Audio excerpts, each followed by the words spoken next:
በስመ አብ ወወልድ ወመንፈስ ቅዱስ አሐድ አምላክ ዝቤ እግዚአብሔር ከመይ ይብዒልኩም አሜን። ሕያውን ለባህር ዝኾነ እግዚአብሔር አምላኽና ዝኸበረን ዝተመስገነ ይኹን። ከም ፈቃድ እግዚአብሔር ንሎሚ እንመሃሮ አርእስቲ ኣብ ቀዳማይ መልእክቲ ዮሐንስ ምዕራፍ 2:15 ዘሎ ኃይለ ቃል ክኸውን እቲ ኃይለ ቃል ከምዚ ይብል ኢታፍቅርዎ ለዓለም ንዓለም ኣይተፍቅርዎ ዝብል ክኸውን ወይ ዝሃሎ ውስተ ዓለም ከምኡውን ናብ ዓለም ንዘሎ ኣይተፍቅሮ ዘሰኣፍቅሮ ለዓለም እቲ ንዓለም ዘፍቅሮ ወይ ሃሎ ፍቅሪ እግዚአብሔር ለዓለም ፍቅሪ እግዚአብሔር ኣብኡ የለ ፍቅሪ እግዚአብሔር ኣባና ክነብር እንተደኣ ኮይኑ እግዚአብሔር ኣባና ክነብር እንተኮይኑ ንዓለም ክንፍቅሮ የብልና። ፍቅሪ ሰለስተ ዓይነት ፍቅሪ ዘሎ ኣጋፔ ፍቅሪ እግዚአብሔር ማለት እዩ፣ ፍቅረ ቢጽ ፍቅሪ ብጻይ፣ ኣፍቅሮ ጸላኢት ፍቅሪ ጸላእቲ እዚ እቲ ቅዱስ ፍቅሪ ዝበሃል ሰለስተ ዓይነት ፍቅሪ። ፍቅሪ ዓለም ግን ከም ራብዓይ ዘይግባእ ፍቅሪ ፍቅሪ ዓለም ይበሃል። ንሎሚ ከም ፈቃድ እግዚአብሔር ንሪኦ ፍቅሪ ዓለም ንዝብል ክኸውን ኣብ ቀጻሊ ነቶም ካልኦት ሰለስተ ዓይነት ፍቅርታት ክንሪኦም ኢና። ኢታፍቅርዎ ለዓለም ወይ ዝሃሎ ውስተ ዓለም ንዓለምን ፍትወቱን ኣይተፍቅርዎ እቲ ንዓለምን ፍትወቱን ዘፍቅር ፍቅሪ እግዚአብሔር ኣብኡ የለን ይብል። እግዚአብሔር ኣባና ክነብር እንተደኣ ኮይኑ ንዓለም ከነፍቅሮ የብልና። አንድም ኢታፍቅርዎ ለዓለም ንዓለም ኣይተፍቅርዎ እዚ ማለት እቲ ንዓለም ዘፍቅር እቲ እግዚአብሔር ምንተይ በቆ ለሰብ ለእሞ ኩሎ ዓለመ ረብሃ ነፍሶ ሃጉለ ዝበሎ ኃይለ ቃል ዘይሓዘ እዩ። ጎይታ ኣብ ወንጌል ሰብሲ ነፍሲ ኣጥፊኡ ንዓለም እንተኣፍቀረ እንታይ ጥቕሚ ኣለዎ ይብል እሞ ነዚ ኃይለ ቃል እዚ ዘይሓዘ ሰብ እዚ እዩ ንዓለም ዘፍቅር። ኣቦታትና ኣቡነ እንጦንስ ምንተይ በቆ ለሰብ ለእመ ኩሎ ዓለመ ረብሃ ወነፍሶ ሃጉለ ዝብል ኃይለ ቃል ሒዞም እቲ ናይ ኣቦኦምን ናይ ኣዲኦምን ሃብትን ርስትን ጉልትን ሸይጦም ንድኻታት ሂቦም እዮም ንዓለም መኒኖም። ኣቡነ ሳሙኤል ዘዋልድባ ምንተይ በቆ ለሰብ ለእመ ኩሎ ዓለመ ረብሃ ወነፍሶ ሃጉለ ንሰብሲ ነፍሲ ኣጥፊኡ ንዓለም እንተረብሐ እንታይ ጥቕሚ ኣለዎ ዝብል ኃይለ ቃል መሪሕ ሒዞም እዮም። እቲ ዝነበሮም ኩሉ ሃብትን ጥሪት ናይ ወለዶም ንድኻታት ሂቦም መኒኖም ዓለምሰ ኢና በልያ ታበልየና ዓለምስ ንዓና ኣይነብልያኒና ተብልየና ኢሎም ንዓለም መኒኖም ኣብ ጎዳጉድን ኣብ በዓትታትን ክነብሩ ዝመረፁ እሞ ሓደ ሰብ ንዓለም ዘፍቅር እንተደኣ ኮይኑ ነዚ ኃይለ ቃል እዚ ዘይሓዘ እዩ እምበኣር ፍቅሪ ዓለም ምእንቲ ከይሒዘና ነዚ ኃይለ ቃል እዚ መሪሕ ቃል ጌርና ኩሉ ግዜ ክንዝክሮ ይግባአና ማለት እዩ። ኢታፍቅርዎ ለዓለም ከተማ ኣይተፍቅሩ ወይ ዝሃሎ ውስተ ዓለም ኣብ ከተማ ዘሎ ሽመትን ሽልማትን ኣይተፍቅሩ። ሽመትን ሽልማትን ዘፍቅር እንተደኣ ኮይኑ ሓደ ሰብ ፍቅሪ እግዚአብሔር ኣብኡ የለን። ኣብዚ ዓለም ዘሎ ክብርን ሽመትን ሽልማትን ክነፍቅር ኣይግባአናን። እዚ ፍቅሪ ዓለም ይበሃል። ሎማ ኣብ ዘለናሉ ግዜ ብዙሓት ሽመትን ሽልማትን ስልጣን ዘፍቅሩ እንሪኦሉን እንሰምዓሉን ዘለና ዘመን እዩ። እስኻ ግና እታ ናይ እግዚአብሔር ሰብ ንከተማ ኣይተፍቅር፣ ኣብ ከተማ ንዘሎ ሽመትን ሽልማትን ኣይተፍቅር። እቲ ሽመትን ሽልማትን ዘፍቅር ሰብ ፍቅሪ እግዚአብሔር ኣብኡ የለን። ፍቅሪ እግዚአብሔር ኣባኻ ክነብር እንተደኣ ኮይኑ ሽመትን ሽልማትን ኣይተፍቅር ይብለሎ እግዚአብሔር። ኢታፍቅርዎ ለዓለም ወይ ዝሃሎ ውስተ ዓለም ንዓለም ኣይተፍቅርዎ ኣብ ዓለም ንዘለውን ኣይተፍቅርዎ። ነቦኹምን ነዴኹምን ኣይተፍቅሩ ወይ ዝሃሎ እቲ ናይ ኣቦኹም ርስትን ጉልትን ኣይተፍቅሩ። እቲ ናይ ኣቦኡን ርስትን ጉልትን ዘፍቅር ሰብ ፍቅሪ እግዚአብሔር ኣብኡ የለን። እቲ ነቦኡን ነዲኡን ካባይ ኣብሊፁ ዘፍቅር እሞ ርስትን ጉልትን ናይ ኣቦኡን ናይ ኣዲኡን ዘፍቅር እዚ ሰብ እዚ እቲ ኣብ ወንጌል ዘኣፍቀረ ኣባሁ ወእሞ ወቤቶ ወውልዶ ይክሊ ይጸመደኒ ዝበሎ ኃይለ ቃል ዘይሓዘ እዩ። እትነብኡን ነዲዩን ዘፍቅር ቤቱን ውሉዱን ዘፍቅር ሰብ ንዓይ ከገልግለኒ ኣይክእልን እዩ ዝበሎ ሃይለ ቃል ነዚ ዘይሓዘ ነዚ ዘይትግብር እዩ ይብል እሞ ንሕና ነቲ ጎይታ እቲ ኣቦኡ ነዲዩን ካባይ ኣብሊፁ ዘፍቅር ንዓይ በቅዕን እዩ እቲ ንወዱን ንጓሉን ካባይ ኣብሊፁ ዘፍቅር ንዓይ በቅዕን እዩ ዝብል ሃይለ ቃል ዝሓዝና እንተደኣ ኮይንና ንዓለም ኣይከነፍቅራን ኢና ነዚ ሃይለ ቃል ዘይሓዘ ግና ነዚ ሃይለ ቃል ዘይዝክር እሱ ነብኡን ነዲዩን ነቲ ናይ ኣቦኡን ናይ ኣዲዩን ርስቲ ጉልቲ ካብ እግዚኣብሔር ኣብሊፁ የፍቅር ንዓለም የፍቅር ይበሃል ፍቅሪ ዓለም ዝበሃል እዚ እዩ እሞ ፍቅሪ ዓለም ኣባና ምእንቲ ከይስልጥን ነቦናን ነዴናን ርስትን ጉልትን ምእንቲ ከይንብል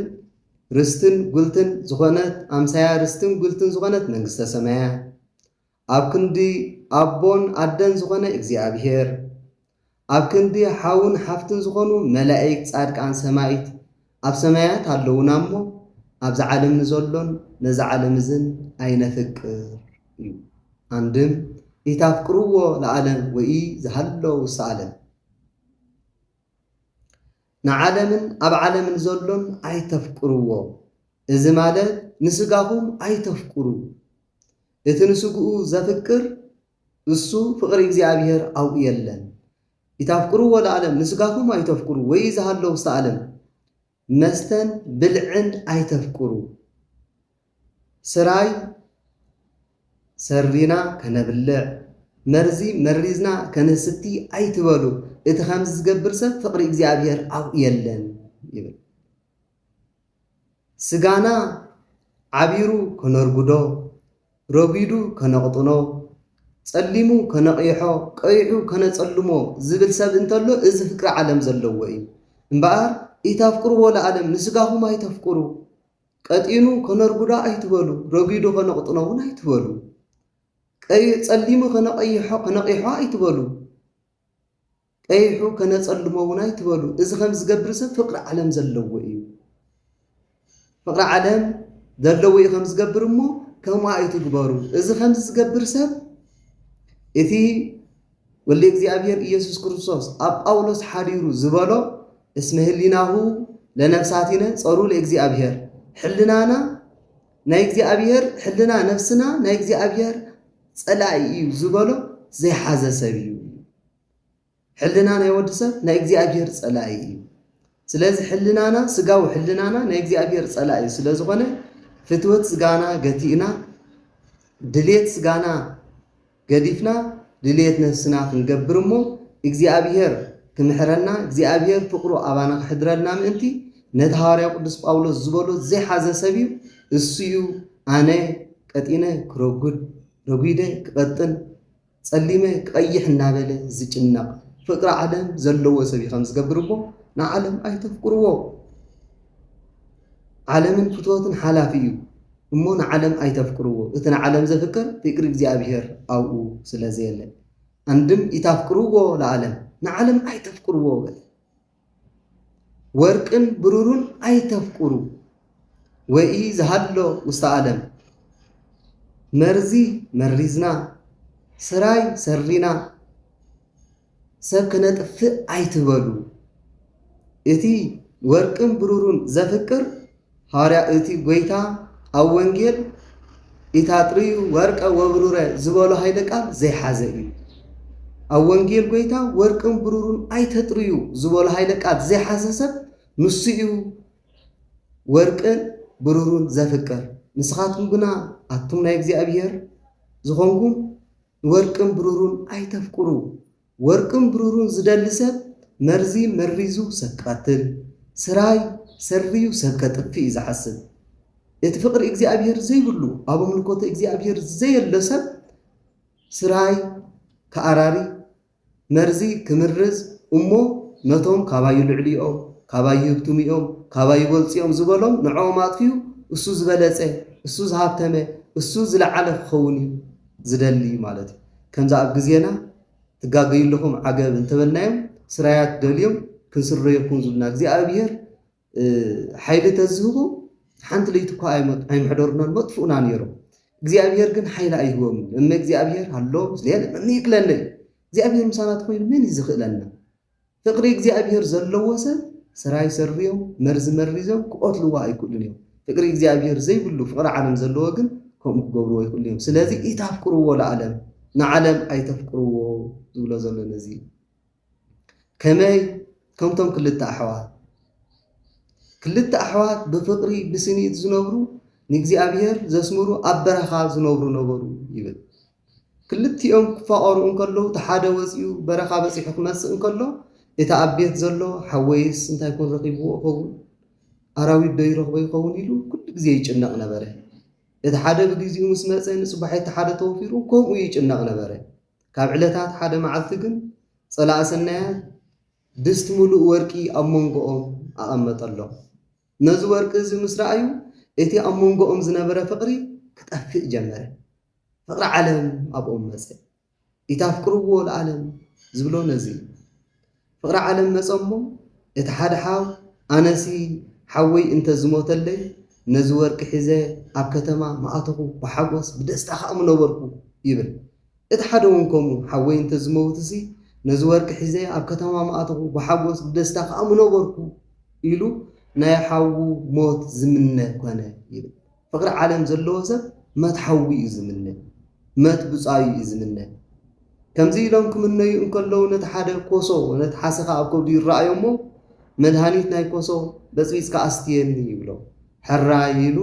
መድሃኒት ናይ ኮሶ ይብፅብፀሉ በፅቢፁ ከስትዮ እንከሎ ግና ንክብፅብፆ እንከሎ ስሚ ይሕውሰሉ ምእንቲ ክቆትሎ ኢሉ እቲ ሓደ እውን ናይ ኮሶ መድሃኒት ኣዳልወለ ኢሉ እሱ ንክቆትሎ ንሓው ሴፍ ይስሕል ነበረ ይብል ድሓር